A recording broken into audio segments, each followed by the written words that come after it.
And Sam's behind the camera. Sam. All right, so thank you again for coming to my final speech on the same topic.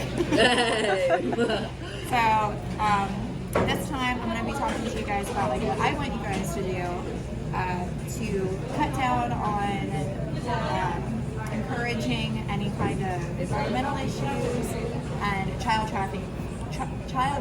Sorry, let me just stutter a little bit. Child trafficking in the industry. So the other day I was at Weiser's up the street in Akron. I don't know if you guys know. It's like our local corner store. And I was in there and I was getting coffee for my mom because I was sick and I couldn't get coffee from here.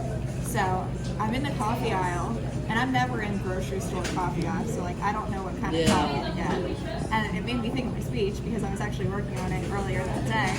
And I was like, all right, we got Folgers, we got Maxwell House. I saw dirt on Folgers, I saw dirt on Maxwell House. I was like, I don't know what kind of coffee to get. And I'm literally squatting in this aisle, like looking at like the back of the bags and like the back of the cans and trying to figure out like where they get their coffee from. Because like you'll notice in grocery stores, it literally does not say where they get their coffee from.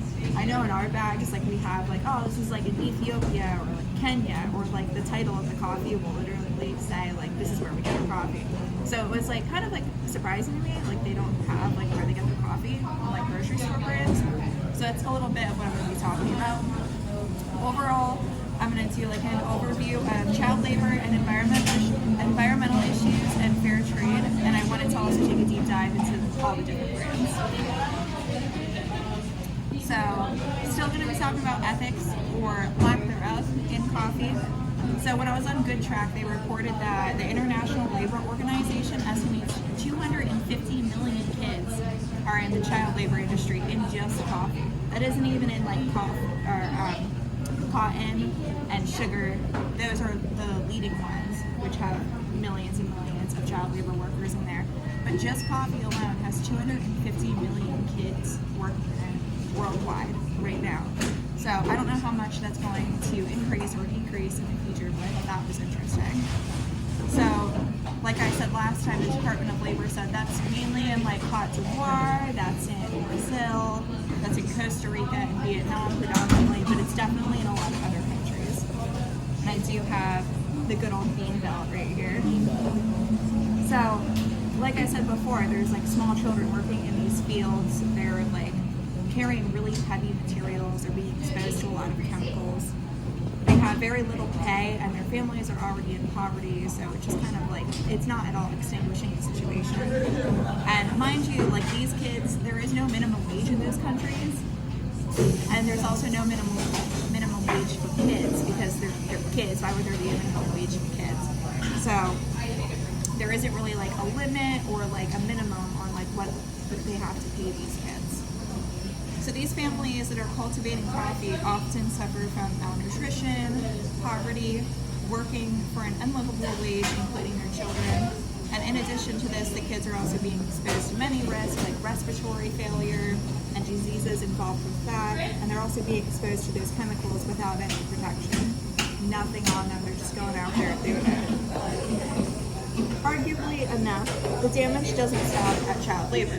As you guys know, like a lot of environmental issues are related in the coffee industry, like deforestation, erosion, and even an increase in blights, which I thought was interesting.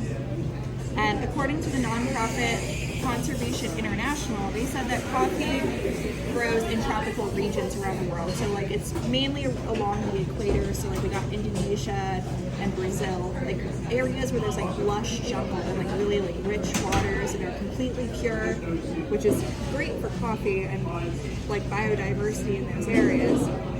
But the thing is, the farmers are expanding their fields and burning the dense underbrush to be able to make these coffee farms. By doing that, obviously fire, oxygen, carbon footprint, that's not good. So if the forests are left intact, the forests are either absorbing all of these pollutants, or if they're being destroyed, even more emissions are contributing to the climate change as is. So it's not even just child labor, like they're having a huge environmental impact by basically over farming and over providing too much agriculture over and over and over again, and it's just destroying the land that it's on. So This I thought was really cool. I found this picture online and I couldn't find the artist that made it, which really bums me out. I just found it somewhere online. And it's a coffee bean, obviously, and like here's like lush jungles and the river water, and then here it starts to die out, and there's like barely any left, and then it turns to a drought. There's nothing there. And I think that's a really good visual on what just over farming in general can provide, but over farming coffee in specific is providing. So I thought that was really powerful. Yeah. So that brings me to what I was going to talk to you guys about, is like what coffees can we get and still feel good about buying these coffees, because if we know they are contributing to something like this. So I don't expect you to stand in the grocery store and stare at bags of coffee like I did. I mean, if you want to be a nut, honestly, the business owner there, it's a very small shop, so like the owner's just always walking around. He was just like, what are you doing with my coffee? Because I had like 5 bags of coffee on the ground. And I'm just like, I'm trying to make sure your coffee is ethical, sir. But you can look at like what not to buy. Obviously, from my last speeches, you guys know I have a special heartfelt grudge against Nestle. So I wanted to talk about their Nespresso line, which is like their coffee line specifically. And in the Human Cost a Cup of Coffee documentary, they made the statement that's saying that when illegal farms in Brazil were found, they were like, oh, that isn't our job. Like we don't take care of that. That's law enforcement's job. When they were caught buying, or when they were caught with those farms there was plenty of child slavery going on those farms. And just the other day I found that just recently, this past year, there was a video online that was taken down for legal reasons. They had some tourist came across one of the farms that ended up being one of Nespresso's farms, where small children were working like 8-hour days in like the beating sun with like the craziest, like, not necessarily machinery, but they were just carrying around like huge things of coffee. And all of them were malnourished and looked like they hadn't been fed in days. And it was like really sad. And they caught this all on video when they were in Guatemala. And they reported it to the Department of Labor. And Nestle was basically, don't know anything about that.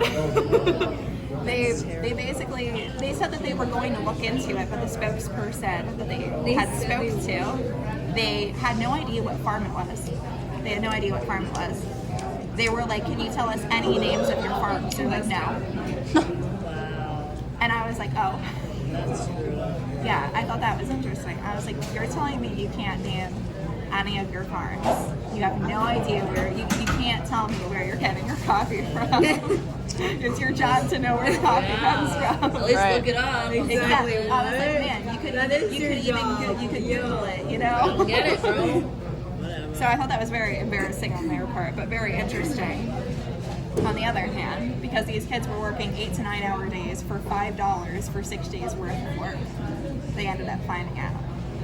And Nestle had basically no statement to it other than the look into it. I haven't seen anything after that, but I just thought it was interesting because I was like, that just proves my point that you have to physically be going to these farms and knowing who's working at them and being able to say, hey, us as a coffee company, we know where our coffee's coming from. We know who's working on them. That also brings me to Dunkin'. I wanted to touch a little bit on Dunkin'. You know, here at Starbucks, you know, we hate Dunkin'. Die now. Well, we can hate them more because they have a bunch of violations on standards, on operations, on products, and on their services.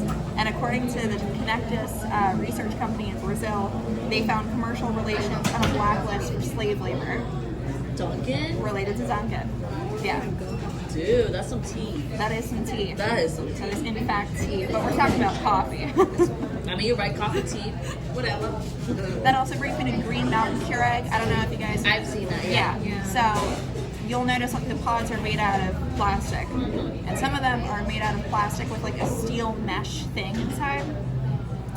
Now we all know like Keurigs aren't like that earth friendly. Like I said, they're usually recyclable, but recyclable doesn't necessarily mean earth friendly entirely because they have that stainless steel mesh in them, and the company that takes out all of Keurig's manufactured waste incinerates all of it.